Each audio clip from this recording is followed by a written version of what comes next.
Hello, I'm back. Today is November 22nd, 2023. Another update.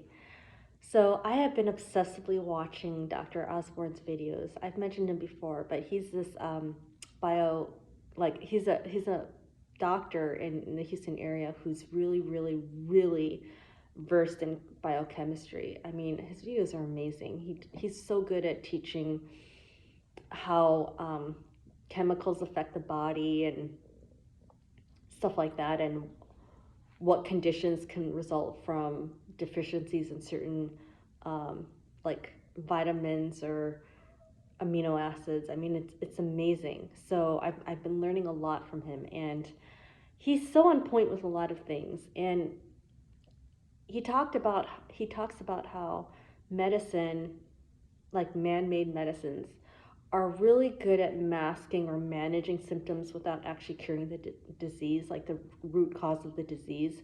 And he's very adamant about getting to the root cause, understanding why this condition exists, like what is causing the condition, and then really addressing that. And he's also a firm believer in like the dangers of grains. So he wrote this book called No Grain, No Pain, which I'm going to read soon, and hopefully I can share some more insights.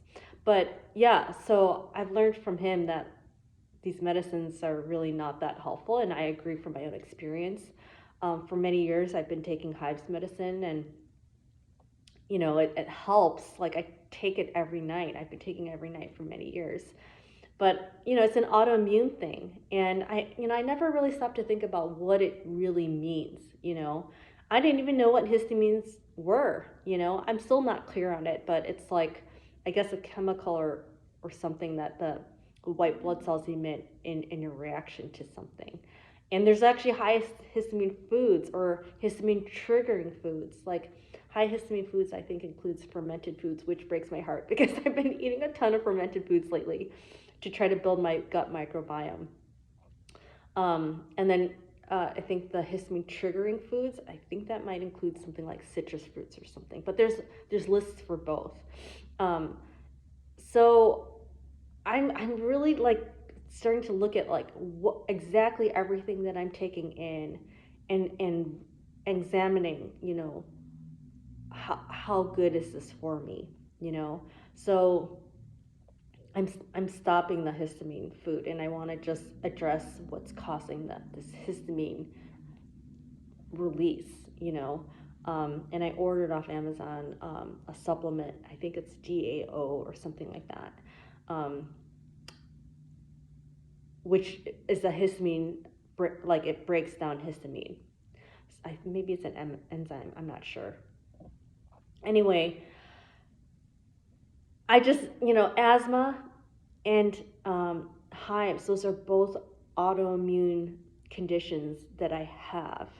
And I think the asthma, I was taking a steroid inhaler. That inhaler, I think, contributed to my osteopenia, as did the oxalate. So I think it's those two things.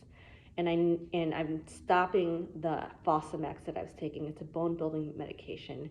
And I've learned through Dr. Osborne that it can actually make things worse, because we don't want like strong, brittle bones. We want like bones that can bend like bamboo without breaking. And it makes sense that Fosamax doesn't help, given my own experiences. So I started taking it in the beginning of this year. I would say February or March. And then in April for the Boston Marathon, I didn't know it, but I ran like 9.5 miles with a stress reaction. And then in Chicago in October, I didn't know it, but I ran with a stress fracture. And they're all in the hips. And then exactly a year ago, I had a stress fracture in the hip, and it was all in the exact same area. And this is in spite of drinking a ton of raw milk and taking the Fosamax. So, I mean, at the time, I was eating high oxalate food. So I think that was just making me backpedal a bit. But I was definitely not doing myself any favors by taking the Fosamax. So I'm stopping with that. The oxalates, grains. I can't bear the thought of stopping the fermented foods. So I'm not going to. I want to build up my gut. And I believe that the hives, it's like somehow connected to IBS, which I think I have. So I'm working hard to take care of that. So, I'm taking L-glutamine, which is supposed to help build the gut lining. So, I mean, and not just, it doesn't just help the gut lining. I think it helps every lining, like the lining of the brain, the lining of the lungs, like all that stuff. So all that is important anyway. Yeah, and today, this afternoon, I'm going to see the doctor who did my last ankle surgery, and I'm going to bring my MRI images of my hamstrings because I've had tendinopathy in both sides for a while, years actually on my left side. So a lot of issues on my left side, and I might get another TENJET surgery if he thinks it could help. So I'm basically down for the whole rest of the year, like starting November 1st until the end of the year. So that's a good 2 solid months of me being very, very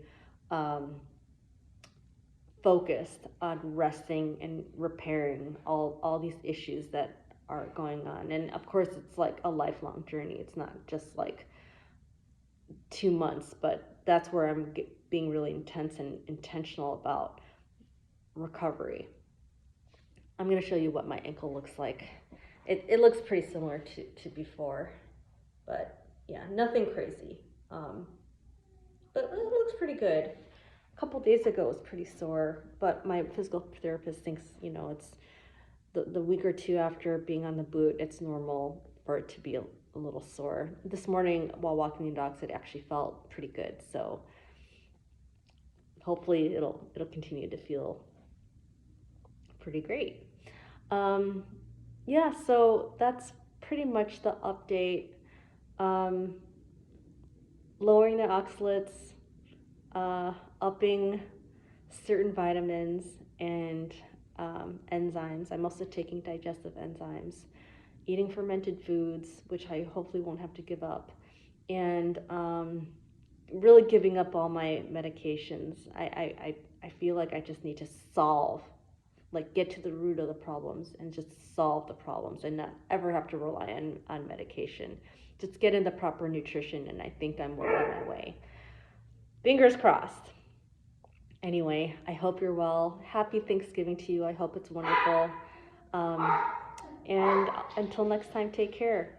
Bye.